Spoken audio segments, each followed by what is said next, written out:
Everyone gets rejected, but most people don't know how to use that rejection to their advantage. You see, when you get rejected, it feels bad. And if you dwell on that feeling, then you will be stuck there forever. But if you can take that feeling and turn it into fuel for your journey, then you will become unstoppable. Let me explain. You have probably seen other people make it big, whether it was in business, relationships, or life in general.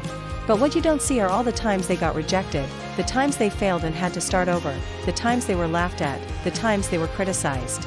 You only see the end result, which makes it look easy. But that couldn't be further from the truth. Take Steve Jobs, for example. He wanted to build a computer, and so he dropped out of college and took a course on electronics. After finishing the course, he went straight to the teacher and asked for a job. The teacher looked at him and said, "You don't know anything about computers. You haven't even built one yourself yet. How do you expect me to hire you?" He then went to another professor who told him the same thing. Steve was rejected multiple times before he finally built his first computer, which then led to him building Apple with Steve Wozniak. If he had listened to everyone and not taken the risk, then we wouldn't have had iPhones, iPads, AirPods, MacBooks, and so much more. Think about all the times you get rejected every day. It could be a girl you like rejecting you, a business deal falling through, or not getting hired. The list goes on and on. What are you going to do?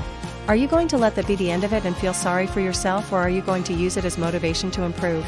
Imagine being in an abusive relationship where the person you agree with keeps putting you down and making you feel bad. Some days you would feel so terrible that you would consider ending your own life. But then something inside of you kicks in.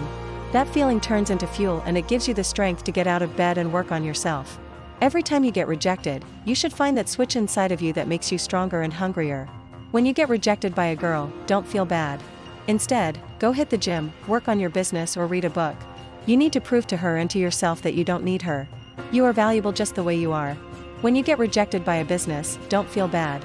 Instead, go work on your product, improve your sales page, and get testimonials. You need to prove to them and to yourself that you can provide value. You are more than your worth. When you get rejected by a friend, don't feel bad. Instead, go find new friends who appreciate you. You need to prove to them and to yourself that you deserve better. You are greater than your circumstances. Rejection is inevitable. The only way to avoid it is to play it safe and never take any risks. But if you want to live a life on your own terms, then you have to learn how to use rejection as motivation. Do this and you will become unstoppable. Now I'm gonna leave you with 2 more videos here so you can continue to level up. See you next time.